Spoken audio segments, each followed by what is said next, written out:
하나님의 말씀 신약성경 갈라디아서 5장 22절과 23절 말씀입니다. 그리스도인들이 살아야 할 믿음의 삶에 대해서 이야기할 때 가장 많이 표현되는 것 가운데 하나는 성령의 능력으로 산다는 표현입니다. 그렇다면 성령의 능력으로 산다는 뜻이 무엇일까요? 가장 기본이 되는 의미는 성령님의 인도하심을 따라 살아감을 의미합니다. 성령님의 인도하심을 우리가 생각할 때 중요한 신학적인 표현 두 가지가 있는데요. 하나는 성령님의 내주하심, 그리고 다른 하나는 성령님의 견인하심입니다. 성령님의 내주하심은 성령님께서 우리 안에 거하신다라는 뜻입니다. 고린도전서 6장 19절 말씀, 우리 성도님께서 잘 아시는 말씀인데요. 함께 읽겠습니다. 너희 몸은 너희가 하나님께로부터 받은 바 너희 가운데 계신 성령의 전인 줄을 알지 못하느냐. 너희는 너희 자신의 것이 아니라. 아멘. 우리는 우리 자신의 것이 아니라고 말씀을 선포하고 있습니다. 우리는 성령 하나님께서 거하시는 성령님의 전입니다. 이 세상에 여러 가지 위로가 되는 말들이 있는데 사실은 이 말씀보다 더 귀한 또 위로가 되는 말씀이 있을까요?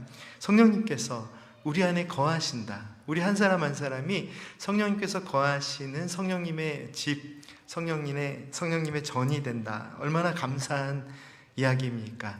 성령님께서 이렇게 부족하고 연약한, 또 미련하고 때로는 악한 나와 같은 존재 안에 거하신다는 사실 감당하기 어려운 이야기지만, 그러나 성령님께서 우리 안에 거하신다라고 하나님의 말씀을 우리에게 선포하고 있습니다. 이것이 우리의 삶의 가장 큰 위로임을 기억하십시오. 다음으로 성령님의 견인하심은 성령 하나님께서 우리를 바른 믿음의 삶으로 이끄심을, 인도하심을 의미합니다. 우리가 견인하면 항상 마음이 두근거리죠. 차가 토잉될 때만 항상 견인을 생각했기 때문에 견인 그러면 이제 안 좋은 의미로 받아들이시는데요. 그렇지 않습니다. 견인은 굉장히 좋은 의미입니다. 그래서 이런 좋은 성령님의 견인하심이라는 좋은 뜻이 있으니까 앞으로 차들이 견인될 때 우리가 어떻게 받아들여야 할까요? 오늘도 끌려가는구나. 저 차는 끌려가지만 나는 성령님께 끌려간다. 이런 마음으로 좀 여유 있게 사시고요. 그러나 한 가지 중요한 것이 있습니다.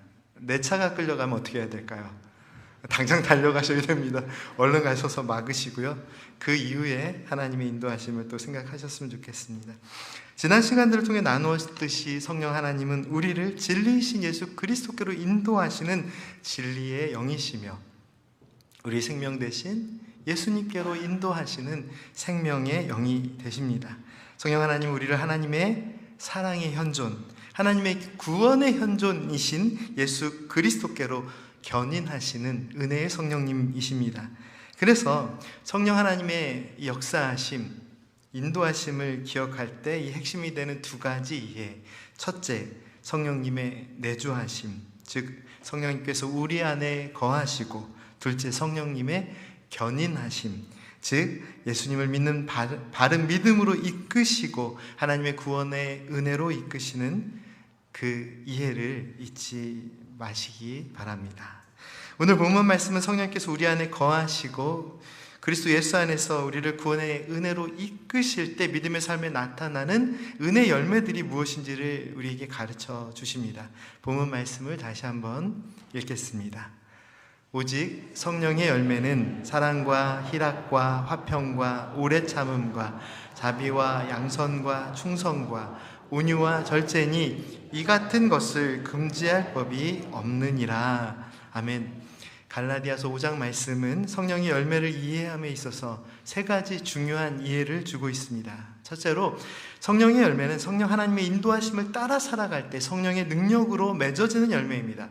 갈라디아서 5장의 말씀을 깊이 이해해보면 하나님께서 이 성령의 열매에 대해서 가르쳐 주시면서 먼저 성령을 따라가는 삶과 육체의 욕심을 따라가는 삶이 있음을 가르쳐 주십니다. 본문 말씀 앞에 기록된 갈라디아서 5장 16절 말씀을 한번 같이 읽어볼까요? 내가 이르노니 너희는 성령을 따라 행하라. 그리하면 육체의 욕심을 이루지 아니하리라. 아멘. 성령을 따라 행하라. 이 말씀, 이 성경 원문의 의미가 무엇이냐면요, 성령 안에서 걸으라 라는 의미를 가지고 있습니다. 성령님을 만나지 못했을 때 이스라엘 사람들의 그 삶의 기준은 무엇이었을까요? 그들은 무엇을 바라보고 걸었을까요? 구약시대에 하나님의 백성들의 삶을 이끄는 것은 하나님의 말씀, 명령, 규례, 율법이었습니다. 그래서 하나님의 법을 지키면서 준행하면서 하나님의 법과 규례와 명령을 따라 살아가면서 그들은 하나님의 백성된 삶을 살아갔습니다. 성령 강림, 이 은혜의 사건 이후의 믿음의 사람들을 이끄는 삶의 기준은 무엇일까요? 여전히 율법이 우리의 삶을 이끌까요? 사도 바울이 왜 율법의 삶과 복음이 이끄는 삶을 구별하여서 선포했을까요?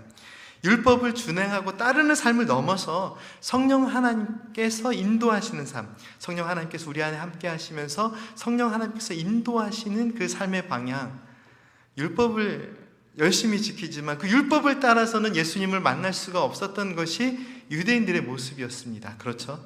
그런데 성령 하나님의 인도하심을 따라 살아갈 때 그들은 무엇을 만날 수 있었습니까? 복음을 만날 수 있었고 그 복음이 제시하시는 예수님을 만날 수 있었습니다. 오늘 우리가 살아가야 할 삶이 무엇일까요? 여전히 우리 안에는 우리의 삶의 가치들이 있고 정해놓은 규율들이 있고 정해진 규칙들이 있고 생각들이 있습니다. 그러나 우리의 생각을 따라 살아가는 것이 신앙생활이 아니고 성령 하나님께서 이끄시는 대로 그 인도하심을 따라 육체의 욕심과는 구별된 하나님의 뜻을 살아가는 것이 신앙인이 살아야 할 신앙의 자세임을 오늘 말씀은 우리에게 분명하게 보여주고 있습니다. 조금 전에 읽었던 16절 말씀에 이어지는 17절 말씀과 18절 말씀도 한번 계속 읽어볼까요?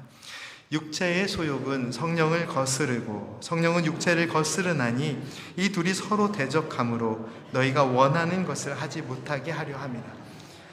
너희가 만일 성령이 인도하시는 바가 되면 율법 아래에 있지 아니하리라. 아멘. 율법의 소욕이라는 말은요, 그냥 인간 본성, 이 인간 본성이 이끄는 그 욕심의 삶을 의미합니다. 그런데 말씀은 우리에게 무엇을 가르쳐 주시냐면 우리가 원하는 것을 하지 못하게 하신다라고 말씀하셨습니다. 사람들이 원하는 신앙생활은 이런 거잖아요. 내가 원하는 것들이 이루어지는 것, 내가 믿음을 가지고 믿음 생활을 하면서 내가 바라는 소원들이 이루어지는 어떤 그런 생활을 했으면 좋겠다라는 그런 소망들을 가지고 있거든요. 그런데 하나님의 말씀은 분명하게 선포하고 있습니다. 너희가 원하는 대로 하지 못하게 할 것이다. 이것이 하나님의 뜻이고 성령 하나님께서 우리를 이끄시는 삶의 모습입니다. 왜 그럴까요? 육신의 욕심이 이끄는 대로 살아가면 결국 성령의 열매와는 전혀 다른, 오늘 우리가 말씀을 읽지는 않았지만 19절, 20절, 21절 말씀에 계속 이어지는 말씀들이 있습니다. 육체의 일은 분명하니 음행과 더러운 것과 호색과 우상숭배와 주술과 원수 맺는 것과 분쟁과 시기와 분냄과 당 짓는 것과 분열함과 이단과 투기와 술 취함과 방탕함과 이런 모습들이 나타나는 것이 육체의 소욕대로, 육체의 욕심대로 따라가는 삶입니다. 우리의 삶에 어떤 소망들이 이루어지지 않는다고 해서 너무 낙심하지 마십시오. 하나님의 뜻이 이루어지는 순간일 수 있습니다. 하나님의 뜻이 이루어짐으로 우리의 삶의 소원들이 막혀 있을 수 있습니다. 이것은 우리가 어떻게 받아들여야 할까요? 감사로 받아들여야 하겠죠. 결코 우리가 원하는 것들이 이루어지는 것이 신앙의 목표가 되어서는 안 됩니다. 그것은 축복도 아닙니다. 우리의 삶에 아주 심각한 저주가 될 수 있습니다. 왜냐하면 지금 말씀이 선포하고 있는 대로 육체의 소욕을 따라서 그 육체의 소망들이 이루어질 때 분냄과 당을 짓고 이단이 나타나고 더러운 것과 이런 것들이 나타난다라고 설명하고 있지 않습니까? 갈라디아서 5장 말씀은 인간의 본성이 욕심이 아닌 성령 하나님께서 원하시는 삶의 방향을 따라 살아갈 때 성령 충만함으로 그 은혜로 우리의 삶에 성령의 열매가 가득함을 분명하게 제시합니다. 둘째로 성령의 열매가 무엇인지를 가르쳐 주시는 이 본문 말씀을 통해 하나님께서는 성령 하나님의 인도하심을 따라 살아갈 때 믿음의 삶에 나타나는 변화는 예수님의 생명이 나타나는 은혜의 삶임을 가르쳐 주십니다. 왜 성령의 열매가 예수님의 생명이 나타나는 삶일까요? 제가 어제 토요 새벽 기도를 말씀을 나누다가 제가 그 집에서 이렇게 부추 이렇게 이런 얘기를 좀 나눴거든요. 왜 나눴나 싶은데 사실은 굉장히 재밌더라고요. 많이 심은 건 아닙니다. 오며 가며 모종 조금 얻어가지고 깻잎도 심어놓고요. 얘를 언제 따먹을까 이것만 지금 생각하고 있는데 언제 이걸 쌈을 싸먹을까 마음이 조급합니다. 근데 그런데요, 어제 곰곰이 생각해 보니까 얘네들이 생각보다 많이 자란 거예요. 처음에 심었을 때 요만했습니다. 그런데 잎이 요만해졌습니다. 아직은 이르지만 쑥쑥 무럭무럭 자라고 있더라고요. 제가 어제 말씀 나누면서 그런 이야기를 나눴는데요, 하나님께서 주신 생명들은요 아주 정직하게 물을 주면 또 햇볕이 있으면 성장을 합니다. 우리가 생명 되신 예수님께서 우리 안에 살아계심으로 우리 안에 나타내야 할 그런 증거가 무엇일까요? 바로 열매입니다. 살아있기 때문에, 세상의 모든 살아있는 식물은 살아있기 때문에 잎을 피우고 열매를 맺습니다. 성령의 열매는 생명 되신 주님께서 내 안에 살아계시기 때문에 맺혀지는 열매입니다. 성령의 열매는 우리의 생명이신 예수님께 이끌림을 받을 때, 믿음의 삶을 살아갈 때 가능한 열매들입니다. 예수님을 통한 은혜의 열매입니다. 그렇기에 성령의 열매는 그리스도께서 우리 안에 살아계심을 나타내는 증거로 우리가 매일의 삶 가운데, 우리의 신앙의 삶 가운데 나타내야 할, 그리스도께서 내 안에 살아계심을 증거하는 열매들이 되어야 합니다. 셋째로, 성령의 열매는 우리의 생명 되신 예수 그리스도, 내 안에 살아계신 예수 그리스도로 말미암아 맺혀지는 열매이기에 이 열매는 그리스도를 나타내는 열매가 되어야 합니다. 성령의 열매지만 무엇이라고 부를 수 있을까요? 그리스도의 열매입니다. 성령의 열매이지만 그리스도의 열매. 너무 놀랍지 않습니까? 성령님의 인도하심을 따라 예수님을 믿는 바른 믿음으로 살아갈 때 우리 안에 결실을 맺는 열매는 결국 내 안에 살아계신 그리스도를 나타내는 열매가 되어야 합니다. 사랑과 희락과 화평과 오래 참음과 자비와 양선과 충성과 온유와 절제, 이 모든 성령의 열매는 내 안에 그리스도께서 살아계심을 드러내는 열매가 되어야 하고, 그렇기에 성령의 열매는 곧 그리스도의 열매라고 표현할 수 있습니다. 사랑하는 성도 여러분, 성령 하나님께서 나를 그리스도의 사람 되게 하셔서 내 안에 살아계신 예수님을 나타내는 열매를 맺게 하십니다. 이 사랑과 희락과 평화가, 화평이, 오래 참음이 나의 자랑이 아닙니다. 내가 심은 대로 내 성격대로 나타낼 수 있는 것이 아닙니다. 내가 많이 참을 수 있기에 오래 참음의 열매를 나타낼 수 있고, 그런 부분이 아니죠. 내가 그 누구보다도 긍휼함이 있어서 자비하기 때문에 자비의 열매를 나타낼 수 있는 것이 아닙니다. 내 성격대로, 내 형질대로 내어놓을 수 있는 열매가 성령의 열매가 아니라 내 안에 살아계신 그리스도를 나타내는 열매가 되어야 합니다. 아까 식물에 대한 이야기를 잠깐 했는데요, 여름이 되면 여러 가지 열매들을 우리가 먹을 수 있습니다. 만날 수 있습니다. 수박 향기가 너무 좋지 않으신가요? 저는 수박 향기가 너무 좋습니다. 수박 열매를 열면 그 속에서 향기가 납니다. 열매 맺는 이 열매를 열어보면 향기가 납니다. 그 향기로 이것이 무엇인지를 알 수 있죠.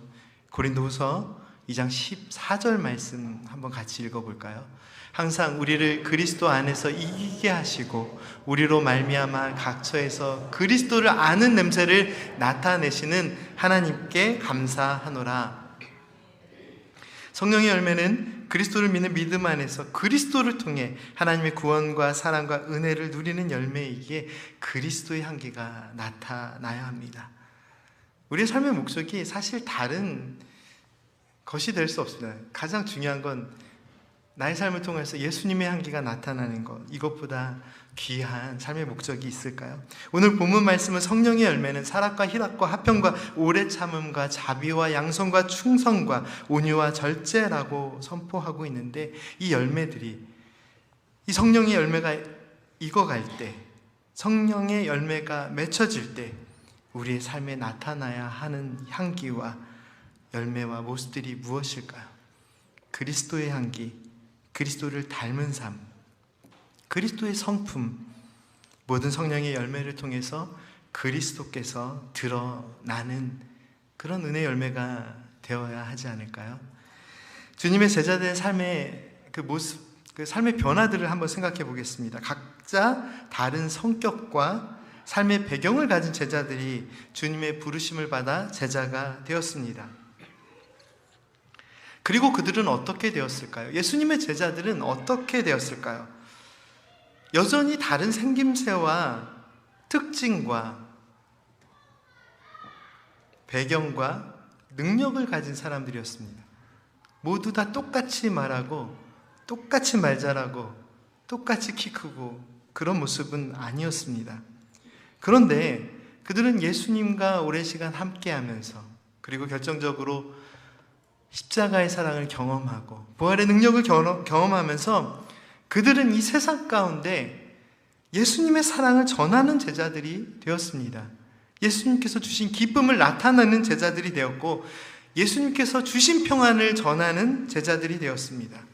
사도들이 돌아다닐 때 성도들은 또 사도들이 전하는 복음을 통하여 그 복음을 듣게 되는 사람들은 무엇을 만날 수 있었을까요? 예수님을 믿는 믿음 안에서 박해도 견디고 핍박도 견디고 오래 참음으로 믿음의 생활을 하는 그 믿음의 삶을 보았죠. 예수님의 자비와 양선을 실천하는 제자들의 모습을 보았습니다. 예수님께서 가르쳐주신 진리 안에서 충성을 다하는 제자들의 모습을 보게 됩니다. 그리고 그리스도를 닮은 온유한 마음으로 그리고 하나님의 나라를 위해 헌신하면서 육신의 욕심 따라 살지 아니하고 절제하는 그런 은혜의 삶을 살아가는 제자들의 모습을 보았습니다. 사도들의 모습을 보았습니다. 초대교회 성도들은 사도들의 모습을 보면서 사도들을 본 것이 아니라 사도들을 통해 예수님을 만났습니다.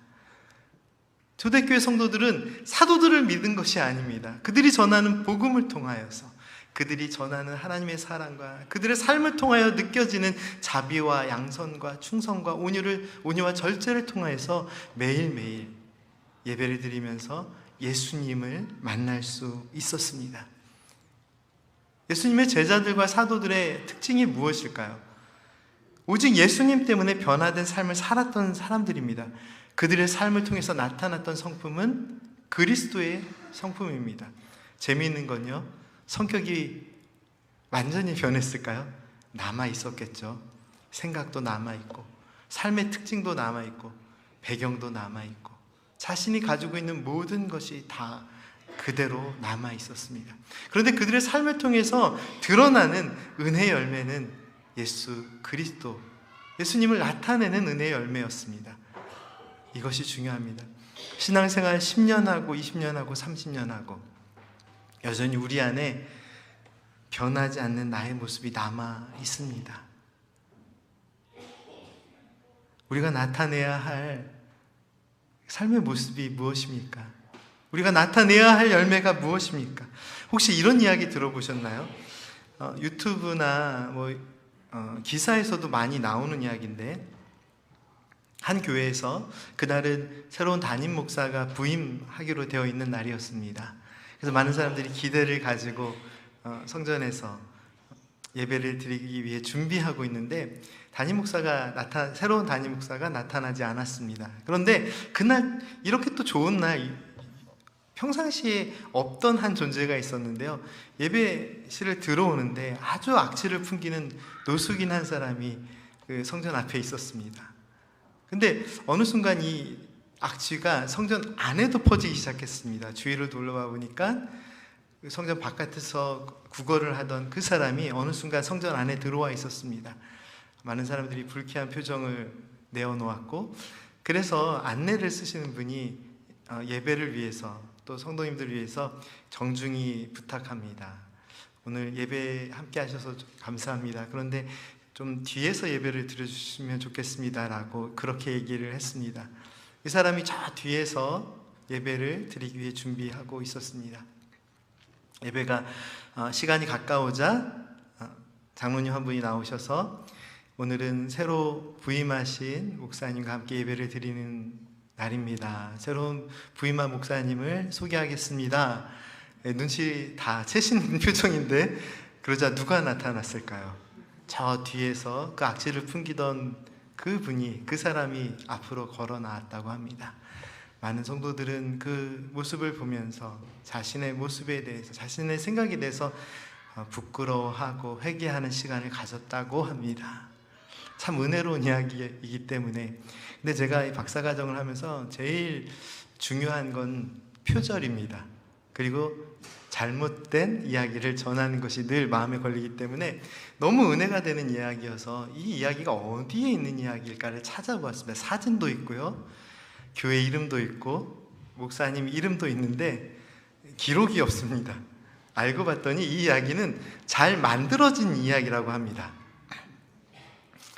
그렇다고 실망하실 필요는 없습니다. 이 잘 만들어진 이야기가 사실 이렇게 전해진 데에는 여러 가지 이야기가 하나로 섞인 이야기라고 합니다.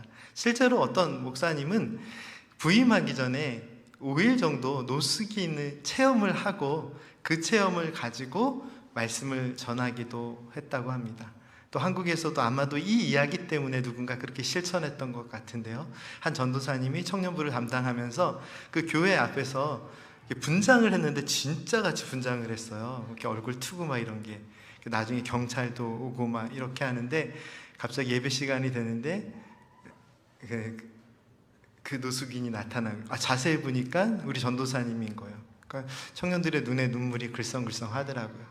그러니까 또 그렇게 직접적으로 표현하는 사람도 있고, 예수님이라면 어떻게 할 것인가 라는 책에서 한 노숙인이, 예전에 한번 말씀드렸지만 많은 사람의 무관심 속에 죽어갑니다. 그러자 그 교회의 성도들은 그 죽음에 대해 안타까워하며 우리가 잘못 살았다, 예수님이라면 어떻게 살 것인가, 우리 다시 한번 살아봅시다. 1년 동안 전혀 다른 삶의 모습을 실천하고 다시 교회에 모여서 은혜를 나누는 그런 이야기도 있습니다. 그리고 제가 이 이야기를 들으면서 이 이야기가 사실이 아니라는 점에서 너무 실망했지만 문득 어렸을 때 읽었던 동화 하나가 생각났습니다. 톨스토이가 쓴 구두 수선공이 만난 하나님이라는 책이 있습니다. 아주 짧은 동화책인데 그림으로도 이렇게 그려져 있기 때문에 길지 않은 책이었습니다. 그 구두 수선공이 만난 하나님이라는 얘기는 구두 수선공이 하나님을 정말 만나고 싶은 마음으로 그렇게 생활을 합니다. 그런데 늘 만나는 사람들은 그렇지 않죠.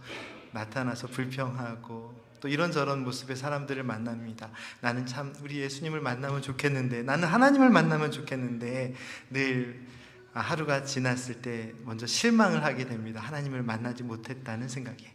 근데 이 이야기의 끝이 어떻게 끝나냐면 하나님께서 찾아오셔서 내가 오늘 이런 모습으로도, 너가 실망했던 그런 모습으로도, 이런 모습으로도 찾아왔단다 라는 그런 이야기, 그런 말씀을 전해주고 구두 수선공이 내 안에 있는 생각 때문에 내가 예수님을 온전히 만나지 못했구나, 내가 하나님을 온전히 만나지 못했구나, 이 고백을 합니다. 이렇게 긴 이야기를 나눈 이유가 있습니다. 사랑하는 성도 여러분, 우리가 10년, 20년, 30년 신앙생활 하면서 우리 안에 갇혀져 있는 생각, 나의 성격대로, 나의 형질대로, 나의 생각대로, 나의 기준대로 세상을 바라볼 때가 너무나도 많이 있습니다. 그런데 문제는 성경 말씀이 선포하듯이 우리가 원하는 바를 하지 못하게 하려 하심이라, 이 말씀처럼 우리가 생각하는 대로, 우리가 원하는 대로, 우리가 세운 기준대로 자꾸 세상을 바라보고 성도를 바라보고 예배를 바라보고 또 교회를 바라보니까 예수님을 못 만날 때가 너무나도 많이 있습니다. 10년, 20년, 30년 신앙생활 했는데 정말 우리가 만난 예수님이 성경 말씀이 가르쳐 주시는 그대로의 예수님이십니까? 제자들이 예수님의 말씀 가운데서, 십자가의 사랑 가운데서 부활의 능력으로 변화되지 않았을 때 그들도 여전히 그들 안에 있는 생각과 성격과 기준들로 인하여 그들은 예수님을 온전히 바라볼 수 없었습니다. 성령의 열매가 무엇인가요? 그리스도 안에서 새롭게 되었음을 나타내는 열매입니다. 나의 성격이 변하고 나의 형질이 변하고 내가 그리스도 닮은 믿음의 자녀 되었음을 나타내는 증거가 성령의 열매입니다. 내가 그리스도의 사람으로 변화되었음을, 내가 그리스도의 성품을 닮은 은혜의 사람이 되었음을 나타내는 열매가 성령의 열매입니다. 사랑하는 성도 여러분, 성령 충만함이 무엇입니까? 누가 성령 충만한 사람입니까? 육체의 욕심을 따라 살지 아니하고 성령님의 인도하심을 따라 구원의 주님이신 예수님을 바르게 믿고 예수님을 닮은 믿음의 사람으로 그리스도의 성품을 드러내는 사람이 성령의 열매를 맺는 성령 충만한 사람입니다. 나의 생명 되신 주님, 예수 그리스도를 나타내는 은혜의 삶을 살게 하옵소서. 이 기도를 줄이면 어떻게 표현할 수 있을까요? 예수님처럼 되게 하옵소서. 오늘 우리가 드려야 될 기도의 제목이 그 어떤 기도의 제목보다도 중요한 기도의 제목이 바로 이 기도의 제목 아닐까요? 주님, 내가 주님 닮게 하옵소서. 주님 나타나게 하옵소서. 주님 사랑 나타나게 하시고 나의 말과 뜻과 행실이, 참 어렵죠. 나의 말과 뜻과 행실이니까 이 안에서 예수님을 나타낸다는 거 참 어렵지만, 그러나 예수님께서 내 안에 살아계시기 때문에, 예수님께서 나를 사랑하시고 용서하시고 새롭게 하셨기 때문에 내가 생명이신 예수 그리스도와 함께 살아가면서 이제는 나의 말과 뜻과 행실이 아니라 주님의 말씀과 주님의 뜻과 주님의 성품 따라 살게 하옵소서. 주님 닮게 하옵소서. 어둠의 자녀가 아닌 빛 대신 하나님의 자녀로 사랑과 희락과 화평, 오래 참음과 자비와 양선과 충성, 그리고 온유와 절제의 열매를 맺으며 살아가는 그 은혜의 삶을 살게 하옵소서. 성령께서 거하시는 성령의 전으로 성령님의 인도하심을 따라 살아가는, 성령 하나님과 동행하는 믿음의 삶의 증거가 오늘 우리에게 성령의 열매로 열매 맺혀지고 있습니까? 함께 기도드리겠습니다. 사랑의 하나님, 저희들이 그리스도를 나타내는 은혜의 향기가 되게 하옵소서. 어느 곳에서나 한결같이 우리 주님의 성품을 나타내는 참된 그리스도인 주님의 제자 되게 하여 주시고, 저희들의 말과 뜻과 행동이 주님 그 사랑 드러내는 은혜의 모습들 되게 하여 주옵소서. 나의 성격대로, 나의 기준대로, 나의 경험대로, 나의 이해대로 믿지 않게 하여 주시고, 주님 말씀대로 주님 사랑 따라 살게 하옵소서. 저희들의 모든 삶의 열매가 그리스도를 나타내는 성령의 열매가 되기를 간절히 소망하며 예수님의 이름으로 기도드립니다. 아멘.